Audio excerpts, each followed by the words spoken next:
What is up, everyone? Welcome back to Naruto Online. Hope everyone is doing well.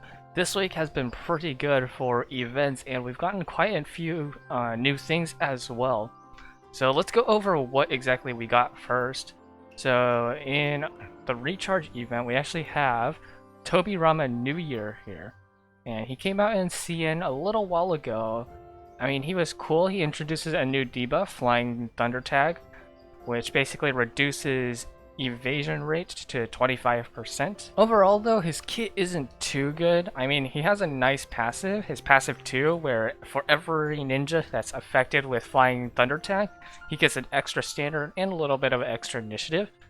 But it's not a huge buff, in my opinion. But honestly, I don't think he's really super good. He might be cool to play around with and maybe have like some niche teams that use him, but he's probably not worth that 30k, and I personally am probably not going to be going for him. We do actually see the mystery though that I really liked seeing in the actual show, the mutually multiplying explosive fireworks, where basically like one of his explosive tags explodes into two explosive tags and they keep like expanding like that. I thought that was a really cool attack in the show. So I'm glad that they finally added that, because I was wondering when they were going to add that one, but now we have it. But anyways, that along with another secret scroll that we got here, Ninjutsu Burst. So this one actually gives Ninjutsu and Initiative, so it's definitely not a bad scroll to get here. In CN, we actually got a new Pain. So Pain Chikushodo, male, and he's probably got one of the more interesting things that we've seen in a while. Now, he's not necessarily super good, but he sets like a precedent. Like, I think that we're gonna see more ninjas like that. His mystery here deals damage to all units in a lineup and reduces their defense by 10%, can't be stacked, nothing too special here. But it is 0 chakra cost, which I thought was pretty neat, because 0 chakra means that you can like use it basically in any team. His standard attacks up to 5 units in a lineup and causes 5 combo attack, tag, and fixed chance of causing irremovable tag, which is pretty good because that's some extra damage that you can get off there. At the beginning of every round, causes invisibility to self, and invisibility is just like the hiding buff, but it is irremovable or can't be dispelled. Yeah, basically irremovable.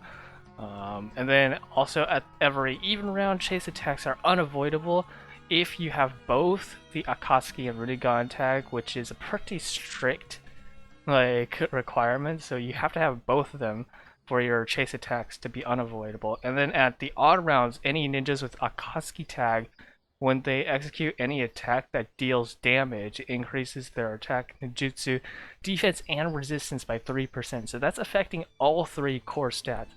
And it's the first ninja that we've seen that actually can scale all 3 of those stats in like a single go, which is pretty insane. And so the Akatsuki and Rinnegan tag for the unavoidable chases will actually be pretty useful. So for example, I think like Madara, GNW Madara here, he's got both the Rinnegan and the Akatsuki tag, and this would allow his chase to be unavoidable, even like if you're not running the other passive.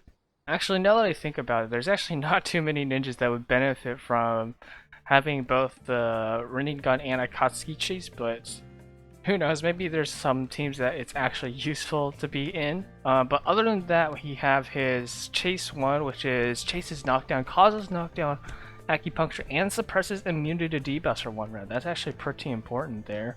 And his Chase 2 is triggers when 20 combo is met and deals unavoidable damage to 6 units, and this skill ignores a small amount of defense, which is actually pretty good. Like, good combo starter and also unavoidable, which is always nice to have.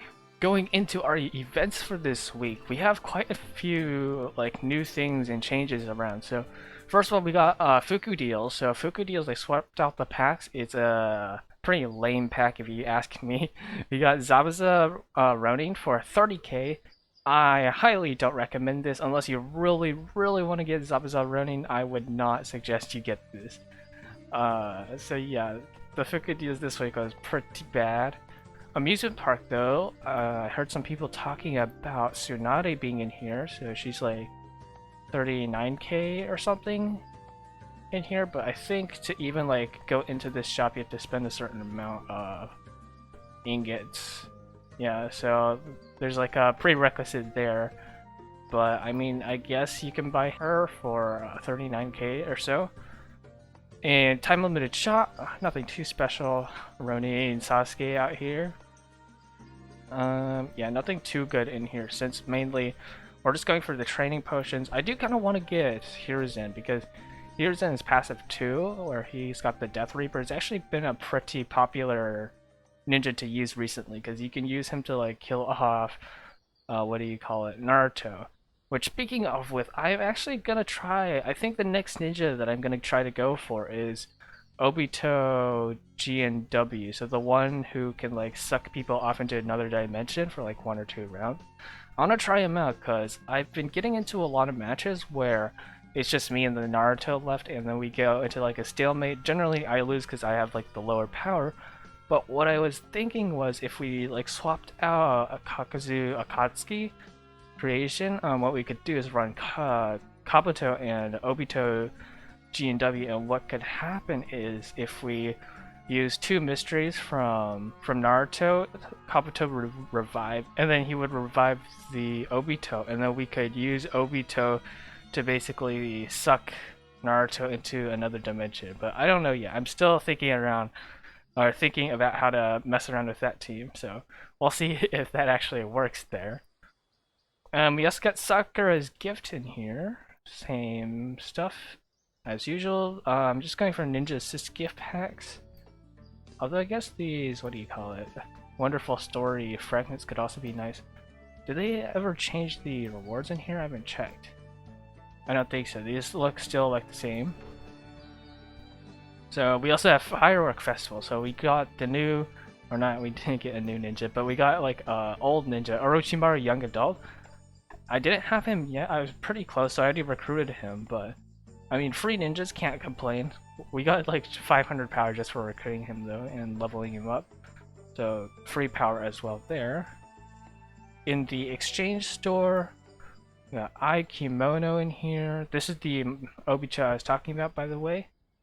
If the chakra is above 80 after using mystery, that unit will be teleported until the end of the round. Okay, and the next round, yeah. Pretty strong if you can pull it off, but if he dies, then it's going to be hard to actually use it. And then in here we just have the usual stuff like charm packs and Ninja Assist cultivation pack. And then over here we got great plates, and this is a ninja we have not seen in such a long time in any event. Shisui Koto Amakatsuki, so like that's not how you say it. Koto, I don't even want to try it anymore. But yeah, we haven't seen like normal Shisui in any events for such a long time. This is the first time that we've seen him in an event again. And they also changed out these packs in here, which I actually don't remember the packs, but I think it's actually not as good as the new packs. I do know that Sage Kabuto is in here though, so that is pretty cool to see him being in like the Great Plates pack. I know Tsunade Taisho period is in there, but other than that, there's nothing too good, I think. We got Charm Rebate. We'll be doing this a little bit, but nothing too interesting there. It's just me spending charms, nothing actually being upgraded since it's like 1,000 to get my level 9s. And then we got Milboku Trial in here, which just gives some power items, but it's always appreciated, especially this thing, which gives a nice amount of coupons, which pushed us into 10k actually. Really nice there. And then last but not least, we also got nature training, and I've been having a lot of fun with nature training since now that we have Naruto 6 has everything. Like, I mean, everything is so much smoother. So on the win, I've actually achieved level 50, and I should be able to achieve level 50 on the fire one as well. And so here's the team that I'm using if anyone wants to try something similar. This team is virtually invincible as long there's like several requirements that you have to meet though. Because so what happens is if there's a ninja in the other team that gives the immune to death for 2 rounds buff, you can use Yagura to copy them, and so that's nice and all, but normally Yagura has a chance of being controlled, and if he's controlled for too long, then you won't actually be able to copy that ninja and you'll die. But with the addition of Sage Kabuto guarantees a cleanse at the beginning of every single round, which means that you are guaranteed to always be able to use Yagura. Of course, the slight downside to this is if you kill the unit that is giving the buff, then you're not going to be able to copy him, so you have to be a little bit careful of that. But it worked out fine. Might take a little bit of RNG, especially using Naruto, but the other requirement is you have to actually be able to kill them in 10 rounds, because if you can't kill them in 10 rounds, it doesn't matter if you survive through the entire thing. And that's where Naruto comes in handy, because not only does he do a massive amount of damage, he scales a heck a ton as well. And like for every time they use a mystery, you get extra standard and that's extra scaling there. So that's just really nice to have. You could probably run like some other main as well. I'm just using Fire main because that's the one I use normally. But if you don't have Sage Kabuto, you could try someone like Sakura GNW. She's immune to debuffs, which means that she'll be virtually guaranteed to cleanse. There's still a chance she can get controlled, because in like the wind one, for example, we got Kushina there who suppresses debuff immunity. So yeah, but having immunity just helps out a whole lot. If you don't have Naruto, you could try running Choji and Lightning main, Choji GNW. So Choji GNW actually scales a lot as well if you can get him like properly working, because basically every time he attacks he's just going to be healing, because if you run Anbu tactics he'll heal every time he attacks, and that healing counts into his passive 1 here. So for each heal that he gets, and it counts each individual unit he hits as a separate heal, he scales his attack and defense, which means he can scale really fast if you do it properly. So I recommend using GNW Choji if you have him fully broken through. Other ninjas that are used for like Kushina and Kakashi Summer, people that scale. You just want anyone who can scale well. Also, here's a little update to our rankings here. So we are catching up to Naruto really quickly now. We're only 20k away. And soon we'll be able to catch up to the first Naruto, and then we have the second Naruto to beat there. But yeah, we are gaining power quite quickly now, actually. Thought I'd show off some of my stats, because it's been a while since I've actually shown like what stats I have. Just ignore Yagura for now. Look at my resistances. I'm actually pretty happy with these. 30% water resistance, 31% lightning resistance. I mean, the lightning resistance isn't as useful, but hey, it is what it is. Fire resistance, just saying, wind units start out with a default of -20 fire resistance. That means I've gotten 34 fire resistance and pulled it into the positive. Absolutely insane. But I thought I'd just show you guys a little bit of that. But anyways, that is all I have here, guys, today. The next little few videos that are going to come out are going to be my Zenith series. So I've actually spent a lot of time prepping for this, recording a ton of videos, because I tried making a Zenith video in the past, but what happened was I realized that there's just a lot of things that are difficult to explain with me just talking, and that I actually like needed to show some footage of the stuff that is happening.